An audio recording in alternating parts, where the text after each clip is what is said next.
Sports TV, man. That's my dude. I rolls with him. You heard what the man said. It's Flight Sports TV.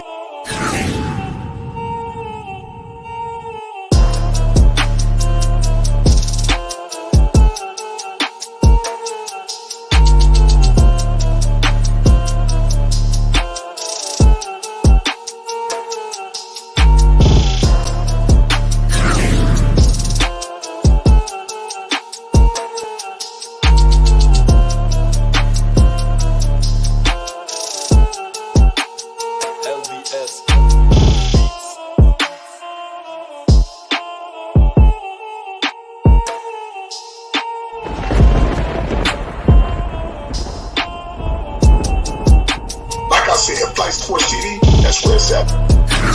Flight Sports TV.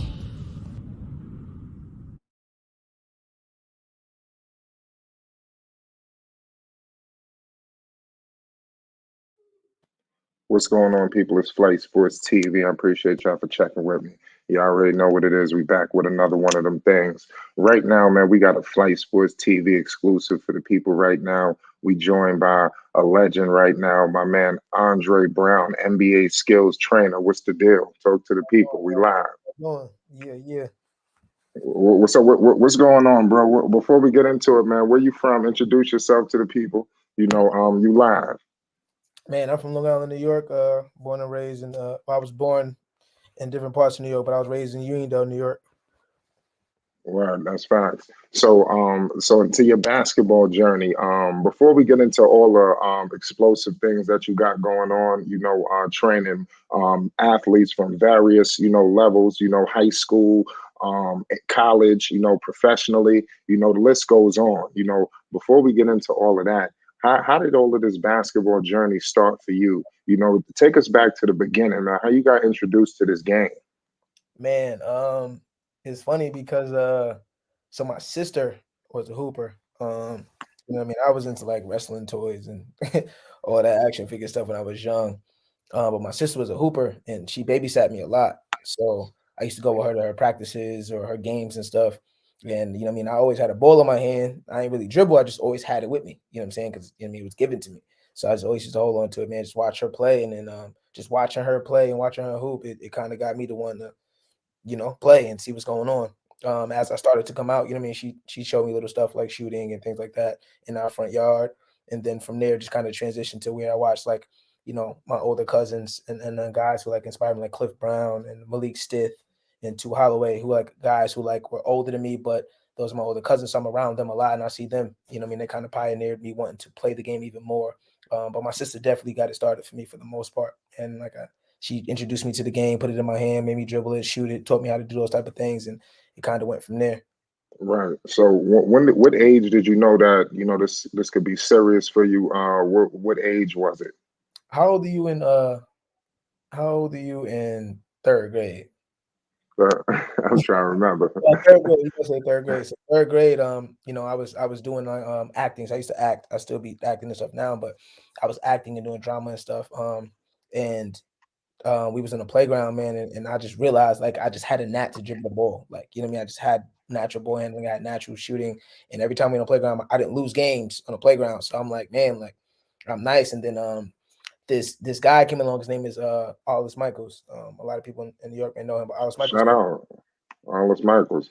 For sure, he came into the playground, man. And he was like a student teacher at my school, and he said, like, oh, you nice, like, he told me I was nice, and I'm like, word, like, I'm not even thinking nothing of it.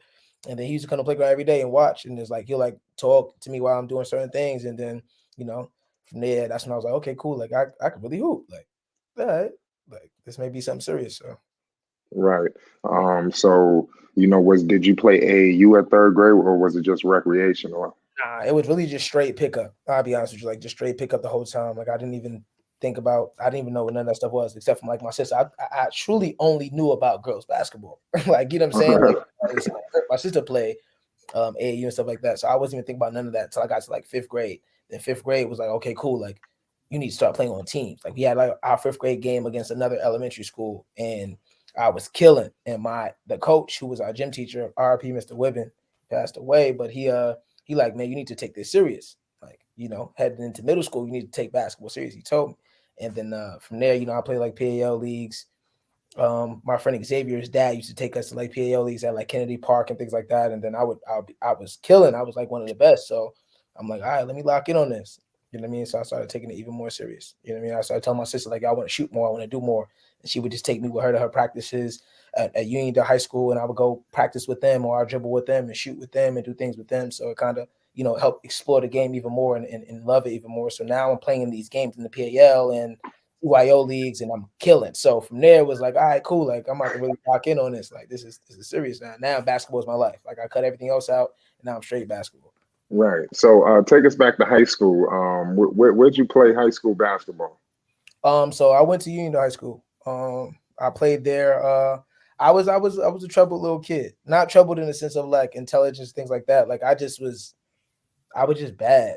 Like, you know what I mean? I was just so bad in the sense like I used to get into a lot of fights or just get into stupid miscellaneous troubles. So my freshman year coming out, I go try out, I make the team, and then I get in trouble. I get kicked off the team. Right. Cool. But then, the coach keeps me around the team because he knows, like, okay, cool, this kid's really good. We just can't overshadow the school. 10th grade year, same thing. I make the team. I'm the starting guard. Everything's going good. Towards the tail end of the year, when it's time to get like moved up to varsity, they take the best 10th graders and move them to varsity. They take me and my whole gang. Like it was me, Maurice Kearney, Claudie Cassius, Joey Charles, and Bolade, Kimbo Yedikombo. They were moving all five of us up, and then that bus ride home from our last regular season game before we get moved up, I get into an altercation, and me and my coach get at it too, and then I ended up getting kicked off the team that day. So now I don't get moved up, and then now I get in trouble. That's Coach Diana, right? Yeah, Coach Diana. Yeah. But our coach at the time was Joe Pena on my JV team. Okay. That's why I got into it after the Chaminade game. Me and Joey got into an altercation on the bus, and then me and Pena got into it because of the altercation with Joey, and then I ended up ultimately getting removed from the team, and not getting moved up now. So all of that gets removed. My 11th grade year, boom, I do the same thing. Everything's going according to plan. And then I get in trouble on my off day. I'm at driver's ed with one of my friends, Charles, and we do some dumb. We in the hallways running around, just being kids, being young. And one of the security guards tells the coach, like, "Oh, you play basketball?" Tells the coach, they remove me again. So those 3 years were like really tough for me because every time I got to the point where I needed to be, you know what I mean? Like I was a little arrogant and cocky at the time. I was younger. I didn't have anybody telling me like, yo, those are things you mean you really shouldn't do that I respected. I was telling me that, like, my coach Diana's telling me that stuff and people like that are telling me, but I'm like, whatever, y'all just coaches. And I'm not really paying attention to it and taking heed to it as a young man at that time, and being immature at that time as well. So I'm just losing the things that I love the most. So my 12th grade year, now I come into it, I'm on serious time. Like, all right, cool. This year I'm locked in. I'm not messing up at all. 12th grade year, everything goes according to plan. And I play the whole season. We win the chip. We do all of that stuff. So, 12th grade year kind of end up pushing me to a level I needed to be in to be able to play. I leave Union High School, and then I go to prep school. I went to Bristol Academy in Maine. When I got there, situation ended up happening. I couldn't even stay, so I ended up moving to Mississippi, and going to a prep school out there called Genesis One, where I met Malik Newman. Now Malik Newman's in middle school, and I live with him, and I'm working with him every day. So Malik Newman ends up becoming like my little brother. We talk every day to this day. But I started training Malik Newman at that time. I'm training without the intention of being a trainer. I'm just that type of a player. Like I want to help my teammates, help my friends. I did that throughout my whole high school career, like just helping my friends, doing workouts with them. I'm not thinking about being a trainer. I'm just trying to help my guys be better. But I'm not even thinking I'm being a trainer, nothing like that. I'm just, just doing stuff. Malik, me and Malik are watching videos together, and we're going out and we're doing it. We're working on that stuff. We're doing that stuff. And then his trainer was also training me at the time. So it was like a lot of that stuff. But full circle moment, now that he's a pro, I train him now as a pro, which is, funny. We were just talking about this recently the other day.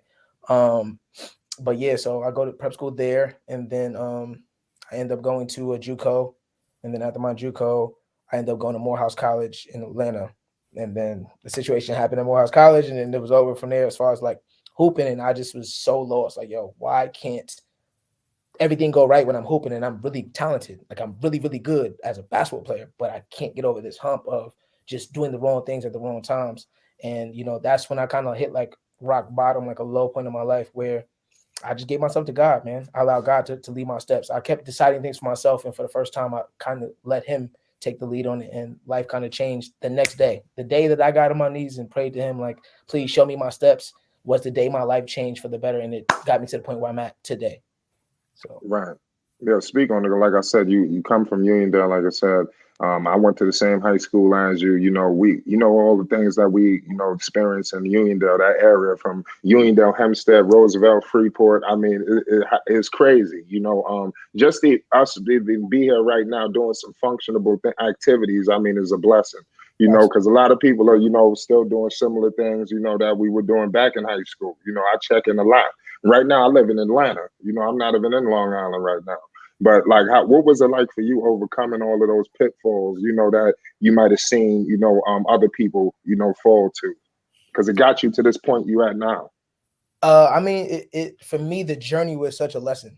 You know what I mean? Like at the time when you're in the journey, at times we don't often pay attention to what we're learning or what we're going through. And I don't fault young men at that, because we don't have a lot of people pouring into us to help us and lead us through that journey. You know what I'm saying?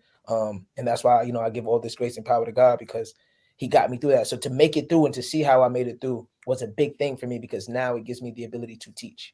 And that's what made me even take a more of a powerful leadership role with what I do now, and not just make it about basketball, because it's about saving someone from going through the same things that me and you had to go through from our neighborhood. You know what I mean? Because we didn't have that. So we just had to kind of figure it out for ourselves. You know what I mean? We had to just go out and just get it done, or make it and survive. And I've lost a lot of homies on the way.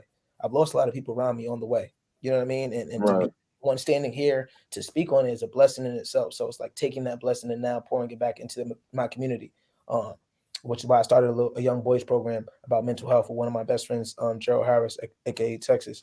We started Impact One, which is basically a training company, but also a foundation to teach about mental health, and help young men and women, you know what I mean, just to see the life from a different lens, to help them so that their journey becomes a little less, stressful and painful and scary, and more like a building piece. And now they can take heed to what they're learning on their journey. So it's definitely a blessing to be here in this moment, especially with the things we faced and seen. But, God got all the glory for me, for sure. Right. So, who was like some of the first people that you trained with? You said who was it that you trained with for the first time, like professionally? The first pro I had under my belt. It's crazy. So Paul Millsap, man, he started a shout out to Paul Millsap and his brothers Abe, Elijah, and John. They have a facility out here in Atlanta called Core 4. Abe Millsap was, became a close friend of mine, one of my best friends in the world. And being with him, he was a trainer. He trained me, actually, when I moved to Atlanta to play for Morehouse.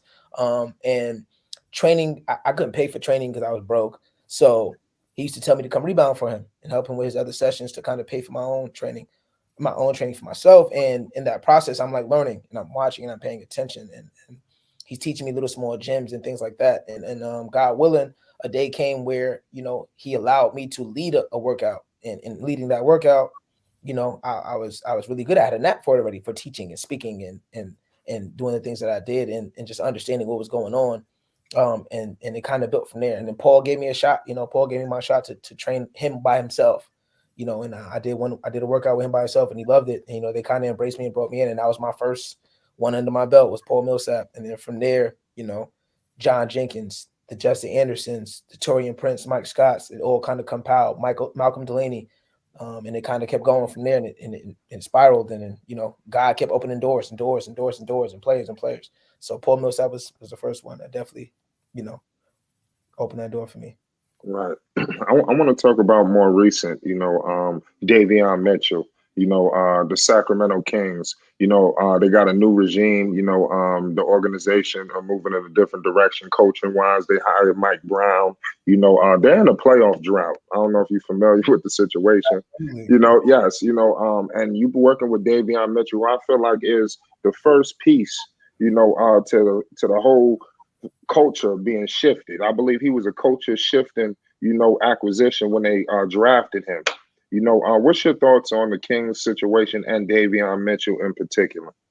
I mean, definitely culture shifting. He's a winner. They drafted a winner out the gate. He's won on every single level he's been on. And the attitude and approach to the game is a winning mentality. That automatically changes any dynamic in any locker room. The situation in Sacramento is definitely new. Like I said, new, like you just said, new coach, new everything in the building. So the energy is completely different this year. Coming into this year, like they have very high expectations and aspirations to be in the playoffs, and I think they can make it. It's just gelling together because, like once again, it's new pieces. Kevin Herter, Malik Monk, Yeah, all those new guys in the locker room, and new faces. It's all about just coming together, and they have a strong group, with Sabonis and D Fox and Davion. So it's like I definitely, being around them throughout the whole entire summer, being in the locker rooms, being with them with the group, and working with those guys as well, leading up to training camp and all that stuff is definitely opportunity to make the playoffs, and they can do it. right. What can the people expect from Davion Mitchell headed into his second season? The little bit that you can say. What can the people expect from him? Another level. Last year they seen him be able to defend, which that's something that he excels at. But offensively, they seen flashes of what he really is, and this year they're going to see a whole lot more of it. Just spacing wise, with what the team is expected to do as far as offensively having space on that floor, him shoot the ball at a higher clip, and get into his spots and seeing his pace change. Often as rookies we come in, they come in fast. They don't understand the pace of the game yet. Davion, something that we worked on early, leading up into his first game last year as a rookie. But now this year, having a whole summer to really tune and grind it out, his pace is amazing right now. His confidence is super high right now. His jump shot is looking beautiful. So everything within that space, they're going to see a whole lot of more offense Right. from him, and shooting percentage is going to go up even more. Do you feel like his offense gets overshadowed since he's such an incredible defender? Because he don't get any credit offensively, and I think he's an underrated offensive player. Absolutely. I mean, often in the NBA is about titles. A lot of times, I mean, they're going to give you a stamp, and once you get that stamp, that's what you are. A lot of times until you do more, and then they have to kind of adjust your stamp to that. God willing and blessing, he is a great and amazing defender, but because of guys like Sabonis and D Fox and the guys on his team, you don't really notice that he's averaging double figures, or he's getting consistent double figures, or he's had big explosive games, or his playmaking ability. You really overshadow that stuff because you're looking at who scored the basket or what's going on, but you're not really seeing that Davion's a big catalyst for offense. And that's why, this summer we touched on it a lot, because coming into this year, that's something that they need is offensive power and scoring ability, but also because we don't want it to be a lost art to understand that he is an offensive threat. Right. Because did you get with Davion while he was in college as well? The end of his college years. So Okay. after his college campaign, like once they won the championship. Right. Okay. We got my man KNT Radio in the building. KNT was good. What's up? What's up? What's up? It's good. We in the building. Yeah, shout out KNT. We got my man Andre Brown, NBA skills trainer, working with Davion Mitchell, Isaiah Thomas, Kevon Looney, the whole entire Sacramento Kings. I mean, the list goes on. Also in the high school circuit, the AAU. Oh man, it's getting very legendary tonight, ladies and gentlemen. KNT was good. I was just listening, man. Y'all had it moving. It was like when somebody's asking the questions you want to ask, you just let it flow. Right. You know what I'm saying? But I did want it to get to a point, like, because you almost dropped the gem, but you kind of stopped yourself. Mhm. When you was like, you hit rock bottom, and then it changed you. What did you change? You know what I'm saying? Like, what was your steps when you went from rock bottom to NBA trainer? Because there's a lot of meat in them bones. I feel like you left right there. Nah, absolutely. I definitely appreciate that. First of all, what's up, man? What's up So with you? the Try to biggest salute. thing, man, for me, like, and this is a major testament to God, man. But after I hit rock bottom, bro, my next steps was, I prayed for real. Like, as kids, man, in the Black community, we grow up and we're forced into church. Our parents tell us to get dressed. We're Yeah, going to church on Sunday. You know what I mean? that's They brush real. for you. They put the clothes on for you. You go into church, whether you want to be there or not. You know what I mean? So for me, that's something I went through as a child. You know what I mean? I was forced into church. So I didn't really understand church. I never gave it a chance to really learn God or learn what that stuff is about. I'm like, man, I'm trying to go back to the crib, try to watch cartoons this Sunday. Got school tomorrow. Like, you know what I mean? So at that point in time, when I hit rock bottom, man, it was my first time that I've actually talked to God myself, and I seeked him myself. And I got that reality check that if I stop, craving and trying to choose my destiny and just operate from a place of genuine and purity, things kind of changed for me. So at rock bottom, man, I just started praying. And after I prayed, literally, no lie to you, the next day is when the situation with Paul Millsap arose. That's crazy. Literally. And I'm not here to force religion on nobody or praying on nobody. I'm just telling y'all You know what I mean? What took place for me in my life, and for a lot of people, man, it was scary because you know they don't understand what that is or what that process even looks like, man. And for me, that was real because it was suicide thoughts in my mind because I was so confused of why every time I reach a level of success, I get knocked back down. Why every time I get something good in my life, I get knocked back down. But the reality of it was that wasn't my calling. That wasn't what I was designed to do. I was here to speak to the masses, to touch more, to help the youth, to lead. Because the moment I turned my life to that, instead of my own individual thoughts, life changed for the better. And I started helping more people. I started doing more things. And my level up climbed and climbed and climbed. You know what I mean? Without my intention of it getting there. I promise you not. I did not think that night, like, man, I'm about to be an NBA trainer. I'm about to teach people that. Like, nah. That call came the next day. I just jumped into it, and even in that moment, I'm like thinking, nah, I'm about to be an NBA trainer or a coach. Like I used to say, I'm not coaching nothing. I'm not doing none of that. And it kind of played itself out when I allowed God to lead it, man. And now that's where my rock bottom led me to, was to turn into God in my life, transitioning to what He wanted me to do and what I was designed to do, which is teach, lead, inspire, educate, pour into, and that's kind of where I'm led to right now. Facts. And I want one more question because that's heavy right there. Salute. Like that. That's like to go from them suicidal thoughts to where you at now. But I wanted to say like because like I like to speak to like that, like you said, that go to the masses, to the youth, and that, so people can learn. You know what I'm saying? That's why we all here. Absolutely. So okay, so that moment happened to you. You know what I'm saying? That big moment. What advice would you have to somebody so they won't ruin that moment for themselves? To be prepared before you even get it. To operate in a space in which you walk in the grace of which you want to walk into. So, for example, if I want to be a coach, I'm going to prepare myself to be a coach for the day when they call my name. The opportunity doesn't go to nobody else because I'm ready for it in that moment. Like oftentimes we may get opportunities and we try to learn once we get it, or we try to, get taught it at the door. When realistically, we walk in there with it already, we can't be denied. And now, we can't never lose that opportunity. So my advice for every single person is anything in any way you want to walk in this world, any grace that you have, any placement in your mind that you choose to decide to do, prepare for that moment as if you already have it. Walk like a head coach before they call you to be a head coach. Walk like the top radio host before they call you to have your own radio show. Walk like the best trainer in the world before they call you to train the best player in the world. All those things. Carry yourself and consistently operate in a disciplined standpoint of doing those things as if you are already there. So that way, when it comes, you are already set in place for that moment rather than having to build up or be taught to have that moment. Yeah. That was You powerful. just spoke power. That was. I hope y'all heard that. Light Sports TV, man. That was heavy, bro. That's how you got to be though. That's the mentality you got to have. And like I said, I move with that same mentality, bro. Like I said, similar. Like I said, same situation. Like I said, mind frame is very similar. Like I said, I move like I'm top dog already. That's how you got to be. When I had no subscribers, I knew there's something gonna go down, there's something gonna happen, and then I just kept moving and kept grinding and kept grinding, and then there it go. And I'm still not satisfied, just like you. I'm pretty sure you ain't satisfied right now. There's a lot more, that you got in store for the people. What's next for you? You got so much going on. We still got a lot more to touch on. What do you feel like is the next step, for you? You said you got the academy going on, correct? Yeah, I was so last season, I was at Donda Academy. I was associate head coach and head of skills development. I ended up departing Donda Academy midway through the season because, Davion's team needed me to go to Sacramento. And Lewis King, who also played for Sacramento Kings at that time, was no longer with them.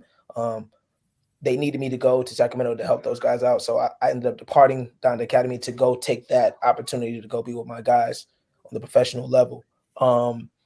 With that being said, being at Donda Academy opened up a whole nother window of coaching where I remember I said before, I never even thought about it. I was like, man, I would never coach a basketball team. I don't care about it. Coaching is just not in my my heart. But once again, God has the plans for you, and when they show up, if there's something that He wants you to do, you got to kind of step into it. And coaching at Donda Academy, man, and meeting some of those guys and working with some of those guys showed me that I can coach at a high level.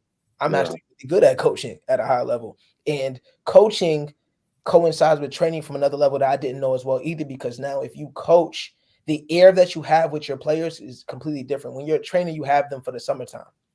You know what I mean? And sometimes even through the season. But realistically, the coach is the one that has them at a higher level because he makes the subs. He understands the offense. He understands specifically what he needs from that player. The trainer just has to watch film or watch the game and then implement certain things and tell them like, yo, last game I watched this, you got to do this. Or, over the season I seen this. But the coach is actually on the floor with him and understands specifically what's needed in that moment during the game. And it's a different level and connection with the coach and the player. So if I can do both, then I'm a different level of a person. And now I touch a different level of people. You know what I mean? So now I don't just touch my player, I touch the whole roster of players. You know what I mean? Right. So it's like that just made me change my outlook. So now, God willing, I've been blessed with opportunities where I've interviewed for jobs for coaching at the highest level in the NBA. I've had conversations with colleges as well as top high schools. So just kind of leaving the door open for what's next, man. I don't particularly have a specific answer, but just know that they're all there. And then now God gave me options to where now I can kind of decide what lane I want to attack that makes the most sense. Right. No, that's unbelievable. What drives you about this game? Like you said, that you're not playing anymore yourself. What drove you to just keep going with this game? Because like for me, like I'm just obsessed with the game of basketball. Like I'll have to be a part of it. Like I said, I never got an opportunity to play on Uniondale. I would have loved to got that opportunity, but the problem was, I had like my grades, I was just caught up in the hype. You understand? I wasn't focused, but I knew that I had a purpose, in life. But for some weird reason, academics just wasn't my route. But I just knew I was going to get a part of this game some way, somehow. And I still scratch and claw to this day. What made you continue after you knew that, maybe it was, you stopped playing yourself? What made you say, yo, it's not over for me? I got to be a part of this. I'm going to be honest with you, man. Like you ask anybody that's known me, from my friends to family, people that's been around me, I would have fought anybody in the world that told me I wasn't going to make it to the league. Like that's the type of passion I had about being successful at this game because I knew I was really good. And the love for the game and the way it just makes me feel. Like, we all have that escape, that moment to where we go do something that takes away everything else in the world. A surgeon does that when they're doing surgery. A writer does that when they're writing. You know what I mean? Like it's just those moments and spaces that you're in that you feel like you're not even in the world anymore. And when I'm on the basketball court, I feel like that. When I'm watching the game, I feel like that. When I can forget that I'm even on earth for a moment because I'm in that space, that's when you know you really love something. When it's the first thing that pops in your mind when you wake up. Like those things I've had, and that's the drive that drove me because I really know that if the NBA is the top of the top, that's the only place I can get to. That's how much I love this game. And I know I deserve to be there. But when you are young, and this is kind of a sidetrack, but it's the same thing, and this even coincides with what you just said. When we were young men in this world, bro, no one told us that there are multiple avenues in everything in life. They told us it's either being the basketball player in the NBA or sell drugs. Those are our two options. Or be the teacher or hit the streets. Like we only had two options in every avenue, but no one told us that there's multiple avenues in every single field in the world. If you can't be a surgeon, you can be a doctor, a regular doctor, or you can be a nurse, or you can be an administrator, or you can be, you know what I mean? If you can't be an NBA player, you can be an owner, a trainer, an agent, right, a referee. There's so many ways you have to do whatever thing you want to do and not have to be specifically that one thing. But no one told us that. No one showed us avenues. They only showed us the direct line to whatever it is. And I found that. I discovered that by, God opening the door for training. And I'm like, man, as I train, a lot of my players, I do management things for them, like as a player manager. I don't intentionally do it. That's just the type of friend I am and person I am. So now I've discovered there's so many managers out here for players. I'm like, man, wow. Then I meet the agents. I'm like, okay, cool, agents. And then I meet referees at the highest level. And then I meet the commentators. And then I'm like, dang, like all of these people walk through the same tunnel the players do. All these people hop on the same planes. They eat the same food. They do. And I'm like, man, like these are all avenues and they're all in the NBA. You're either NBA commentator, NBA referee, NBA agent. Like, you know what I mean? So it's like, I thought the player was the only way to get to the NBA. And I found out that there's not. You know what I mean? So now knowing that there's multiple avenues, it made me love the game even more because it can help. It's so much more to it. You know what I mean? So the drive for me never left because I knew I deserved to be at the top. How I got there, I didn't know until today. Right. That was an amazing point that you just made. I want to get into Isaiah Thomas, because that was another guy that you trained. He most recently played for the Charlotte Hornets. What's your thoughts on his whole journey, into the point that you got up with him? And then obviously we want to know how it all connected. Man, Isaiah is the prime example of never giving up. No matter the circumstances, no matter the situations you face, no matter things you go through, he has shown the consistent, unwavering ability to be a professional, to be positive, to be hungry, and to be goal driven, right? So Isaiah, man, like being around him, your energy and spirit just changes because of the standard that he holds himself to and he holds everyone around him to. But the love he also gives, no matter what's going on, he could be having the worst day of his life. You won't know because he's going to show you so much love. He's going to give you so much love. He's going to give you so much game and so much things. And it's like him as a person, man, he's the example of humility, the example of love. You know what I mean? And he's been like that since the first day I met him. So he's just that's the best way I could put it, man. He's like Right. he's special, bro. So obviously he does have aspirations to play professionally in the NBA. What if you could speak to an organization, what can he bring, to a veteran team and also to a team that's on the come up right now? How can Isaiah Thomas fit on both of those situations in your opinion? Leadership, consistency, and balance. So if it's a team that's a veteran team, Isaiah walk into a locker room, he's gonna do things to hold guys to a standard of he has made it to far in the playoffs. He has been the leading scorer in the NBA in the MVP conversations. He knows what it looks like to get over that hump. You know what I mean? So to provide another dynamic level of a voice of leadership, another dynamic level of scoring the ball, another dynamic level of winning. And then, just carrying guys. That's just something that he does. A team that's on the come up needs a guy like that, especially because of his leadership. Even with Charlotte, man, he walked inside the locker room and, that's a bunch of young players on that team. So to come in there as one of the only vets to show them what it looks like to win, how to operate, how to be consistent, what it looks like to put the work in consistently and how to win. Like even with his Boston team, he willed them. They were good, but he willed them. He led them. He carried them. Not single-handedly like he was the only guy, but he just showed them another level of winning and what it takes to hit that next spot when it comes to playing the game, man. And that's what he brings. He's going to bring that to any locker room he walks into. Information like the information he has about the game and just teaching his young fellas and teaching guys that haven't even seen it. Even guys like, for example, a guy like Jason Tatum, who's really good, skillfully talented, but giving him game that he may not have or have seen yet, as far as like just information and confidence, it's just another level, bro, with him when he comes to the locker room. His aura and energy just changes the room that he walks into. So I think any locker room that has him is gonna automatically be impacted by it no matter what. Right. So on a high school level, who are you working with right now? Who at the moment, who have you worked with in the past? Any notable names? Any familiar names? So of course, Rob Dillingham. That's one of my guys, man. I work Rob to this day. I'm actually going to LA in 2 weeks to go be with Rob. He's a special kid. Long Island Lutheran's whole basketball team in New York. If you know basketball in New York, Long Island Lutheran. So that's a powerhouse that just hit the NIBC. So working with their whole entire, team organization. Those are the main guys right now in high school that I'm really tapped into. The rest of my guys are like younger on the way up, becoming big names in high school basketball. Now, as far as college guys that just hit the college scene, Ryan Dunn, who went to Lehigh, but just signed to the University of Virginia. He's a guy that I had and kind of handcrafted and clayed and molded. Zed Key, of course, Ohio State.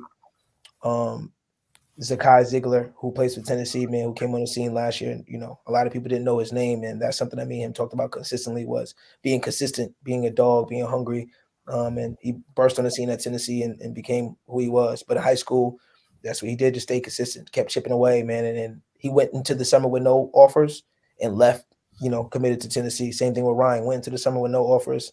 We did what we did consistently every day, grinded, and he left the summer with University of Virginia. So those like the main guys, but Rob is like my main high school guy that I stay focused on, that I travel to and travel with. So you do go back to Uniondale often to work with kids in Uniondale? I do. I don't work with the high school particularly. Yeah. I work with the kids in my community. Right. One thing that I do with my boys program is I go to the small communities in New York, not only just Uniondale, but Long Island in general and the city, and give free camps. I do free camps and clinics and just, teach the kids about the game, giving them the basics of the game, giving them information, giving them free gear and stuff that I have all my NBA guys send me to give to the kids. I give them tickets to the games. And then also, taking them to a situation in which they learn. Also Jared Dingle, that's another name you guys got to hear. South Shore high school champion. Zaire Baines, he just left. All-time leader scorer in New York State. For sure. I had a question for you. What's This up? KNT radio right here. Because my son is a baller. Like, he's really him, like, in basketball. You know what I'm saying? Mhm. Like, let me know when you do these camps, because that's all I do at these, like, AU events, try to find opportunities to get him to the next level, because, like, he's really different. He did 9 tournaments and won 6 in Baltimore, Philly, DC, Ocean City, Virginia, and Lancaster. First time playing like he really do this. 4 sports since he was 3. How old is he now? He's 9 now. Oh yeah, for sure. Yeah, He no, won he won a football championship last year, and right now they 4-0. They scored 126 points and only allowed 6. nah, for sure. I'll make sure I give you my number before I think of this. Before we end it, Yeah, definitely. Definitely, we're gonna let everybody know where we can find you. But let everybody know we can find you right now, because people can tap in with you on IG, where all social media platforms. My Instagram is Andre Brown dot and then the word 1. That's my Instagram handle. And then if you just hit me up on there, man, I always answer. I answer everybody, no matter what.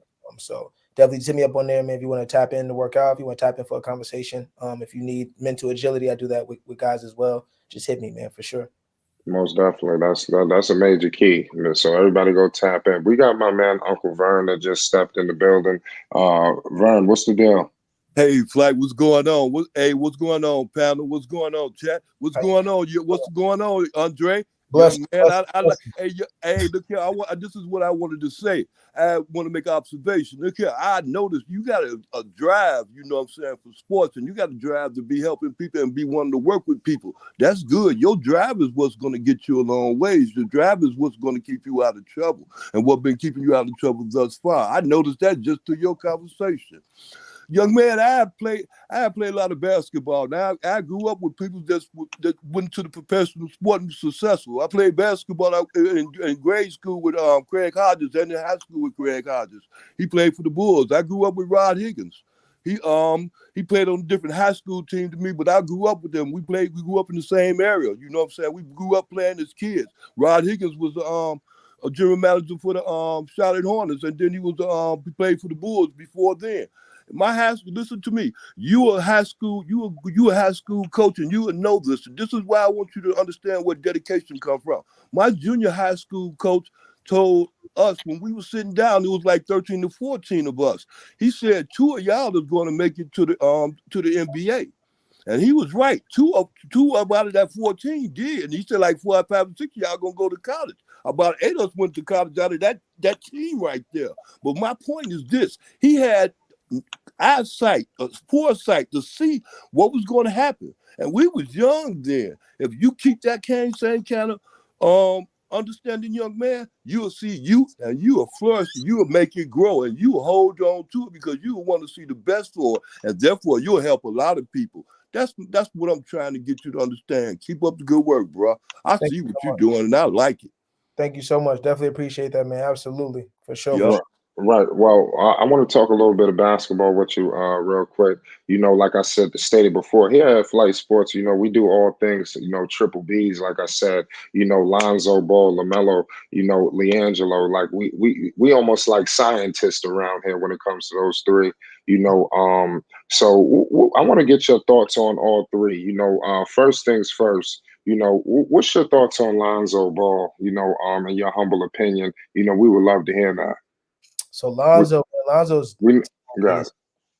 Ball is talented, bro.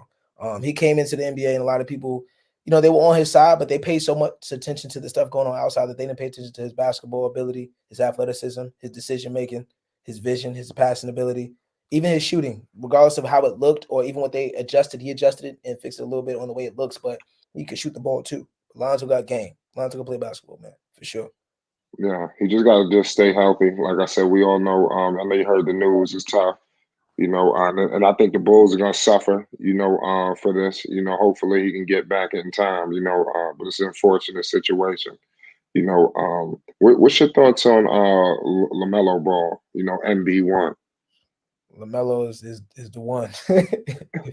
He's the one.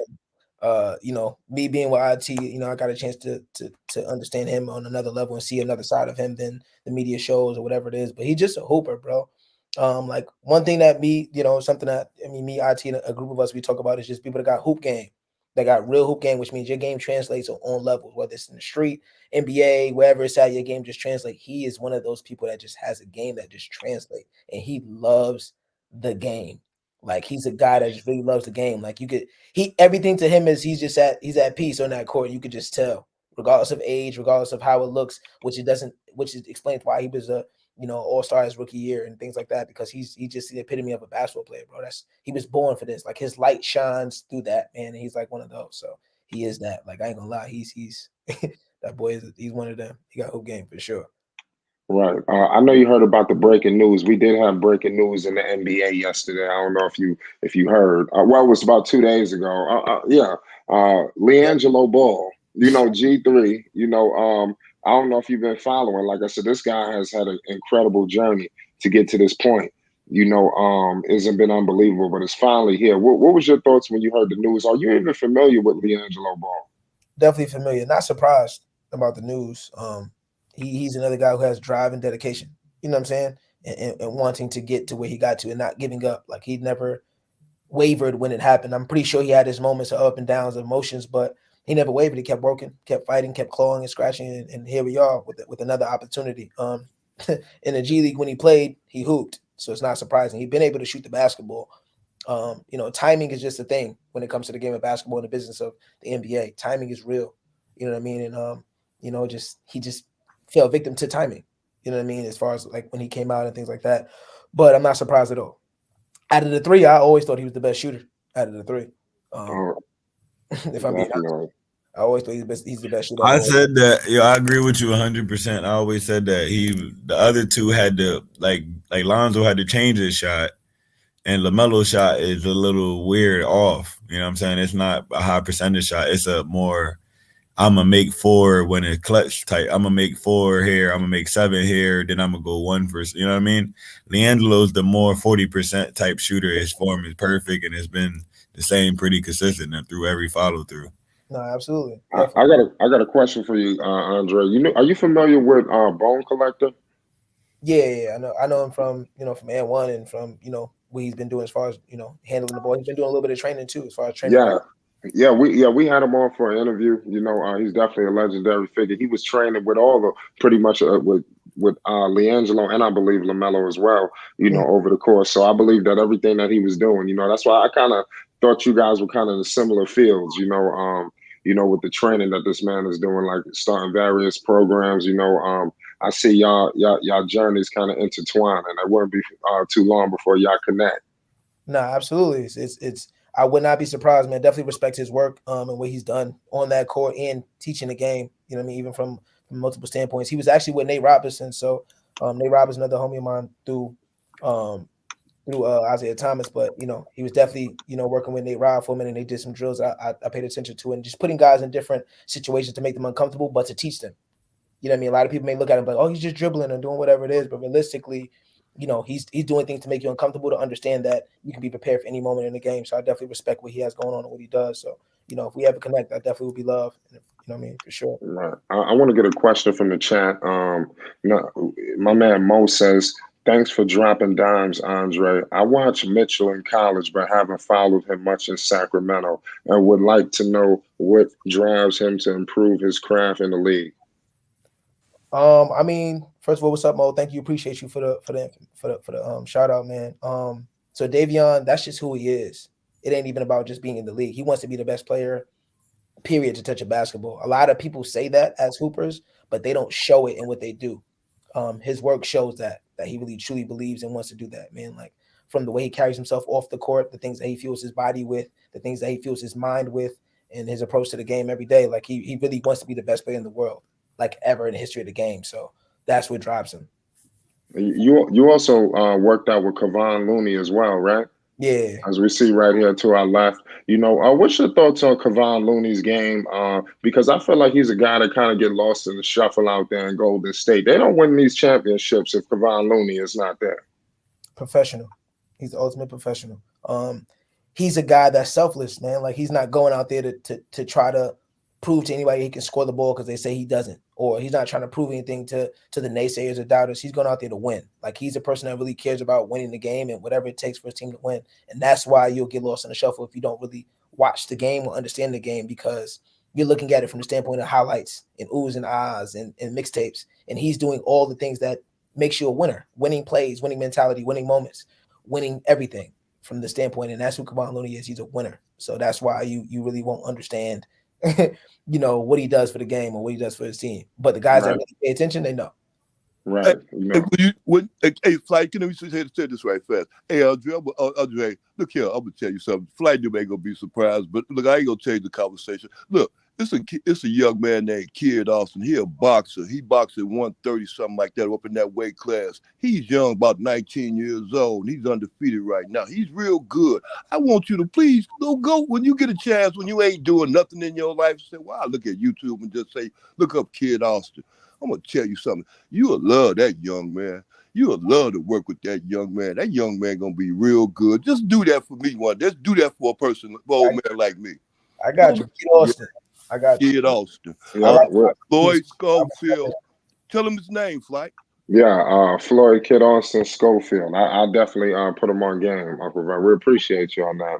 Yeah. So, but before we get out of here, Andre, let everybody know where they can find you. Like I said, on IG, for the people that just rolled in right now, we got people incoming, and also, if you want to give any shout outs, and speak to the people. So you could definitely find me on Instagram, man, at Andre Brown .1. That's my Instagram handle. I answer everyone. I'm not a person that doesn't answer certain DMs or don't respond. I answer everybody. If you need mental agility, just to talk, you want to get some stuff off your chest, just anything like that, I'm definitely here to talk in those facets. If you want to get some basketball information, I'm here for that. If you want to train, I'm here for that too. Anything you need, let me know. I'm definitely open to all of that. For me, the biggest thing is, I just want to shout out, the people in general, and shout out God first and foremost. Like, I know that's a cliche thing that people say, but it's real life for me. He saved my life, and he gave me a different path that, put me in a position where I can help and save so many others. And for me, that's the biggest thing that I found out to be important in life, bro, is what you give back to the world and what you leave a legacy as, you know what I mean? And that's just helping and saving others. So for me, that's the biggest piece. Outside of that, man, I just want to shout out, all the guys that work with me, all the guys and people that believe in me. Thank you. I want to shout out my fiance, Nicole, and my daughter, Asia. They're another driving force to my life. So, yeah, family is everything.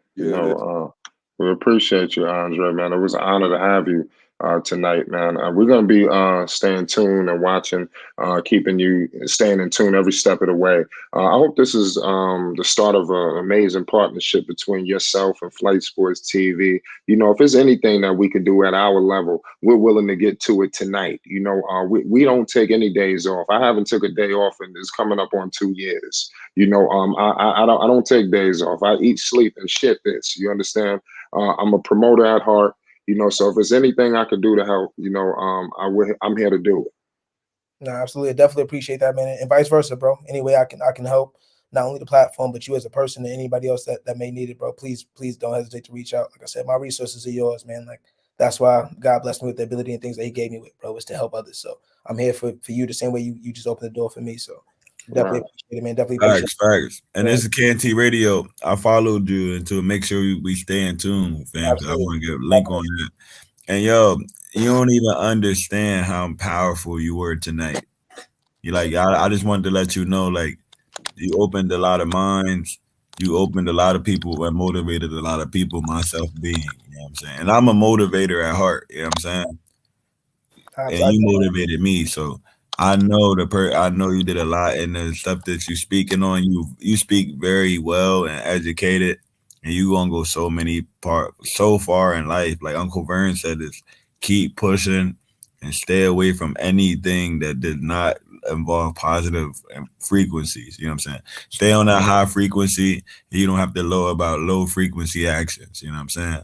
Nah, absolutely. I definitely appreciate that, man. I definitely appreciate all of you guys and your kind words, man, for sure. And that's truly all I can do, bro. Like, you know what I mean? I've never smoked, I never drank in my life, never did none of that stuff, bro. I'm not into any of that. I'm into just really, you know, putting people in position to be successful, man. There's so much out here for us, bro. So much out here. I've seen so many parts of the world and things humbly that I've never thought I would experience. And I want as many people to do that, bro. Like, this life is not promised to nobody, man.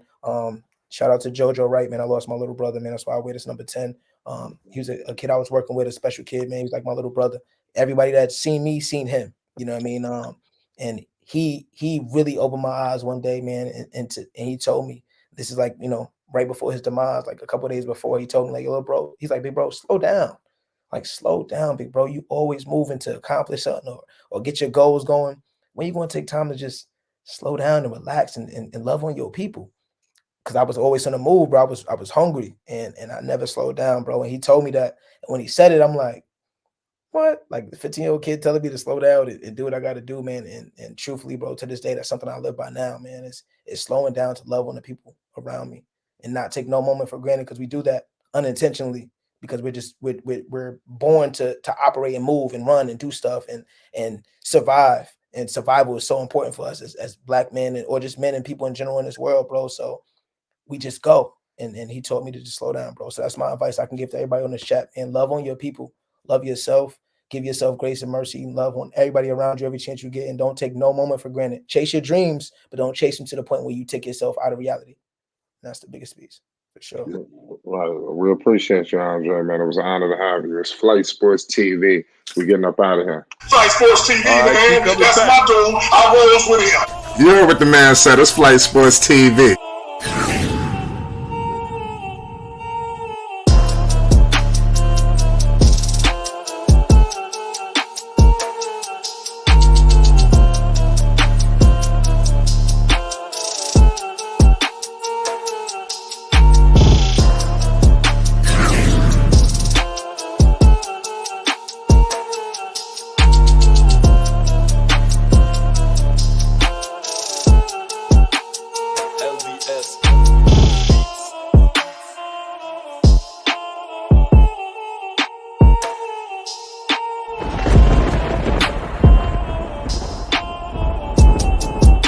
Like I said, Flight Sports TV, that's where it's at.